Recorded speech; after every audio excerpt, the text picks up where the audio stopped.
Hii ni Kakwale TV.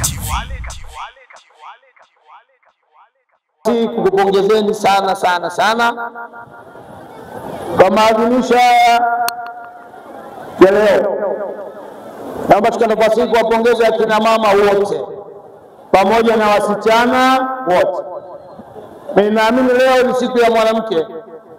Lakini nimuombe Mheshimiwa DC, kuna siku ya mwanamke na mwanaume siku moja, naamini inawezekana. Kwa sababu bila mwanaume mwanamke hayupo. Mama Samia oye! Sasa sisi ni wanasiasa. Mkitupa nafasi tutaongea mengi. Lakini kuna mgeni rasmi hapa. Tukiongea tutamnyima yale ambayo anataka kuyaongea yeye. Nataka mimi niseme machache tu. La kwanza ni wapongeze wanawake wote, lakini mpongeze Mheshimiwa Dr. Samia Suluhu Hassan, Rais wa Jamhuri ya Muungano wa Tanzania, kwa kuonyesha njia kwamba wakina mama wanaweza. Mheshimiwa Wanarukwa, kwenye meza hii ninaona kila mkuu wa idara ni mwanamke. Kwa mama ameonyesha njia na kina mama wengine wamefuata. Niwaombe sana wale wote waliodhaminiwa katika nafasi hizi, msimuangushe mama.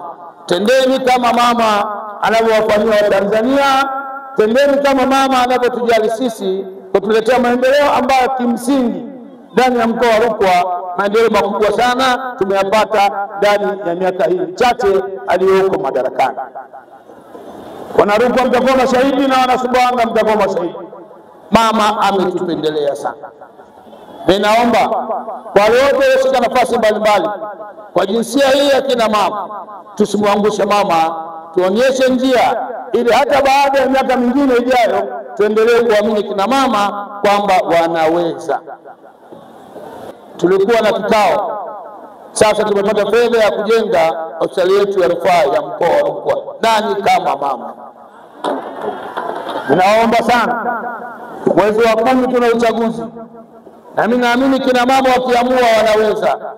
Na kwenye kura moja ya mwanaume, kura 8 za mwanamke. Yaani mwanamke akipiga kura moja ni kama amepiga kura 8. Nikiamini mwaka huu tunavunja rekodi, mwanamke atapata kwa asilimia nyingi kuliko wakati mwingine wowote ule. Kwa hiyo naomba kwa niaba ya wananchi wa jimbo langu tumuunge mkono mama yetu Mama Samia na wanawake wote walioko madarakani ili waweze kuungurumisha maendeleo ndani ya jimbo letu na mkoa wetu wa Rukwa na Tanzania kwa ujumla. Baada ya kusema hayo machache, niwashukuru sana kwa kunialika, lakini naomba niwahakikishieni tuko bega kwa bega. Pale ambapo mtahitaji kina mama mbunge aje awasikilize, msisite kuniita, nipeni nafasi, nitawasikiliza na nitaunga mkono kwenye hatua moja kwenda hatua nyingine. Ili kuwa wa kwanza kupata habari, matukio, michezo na burudani kila siku kutoka Kakwale TV, bofya neno subscribe kisha alama ya kengele. Usikose.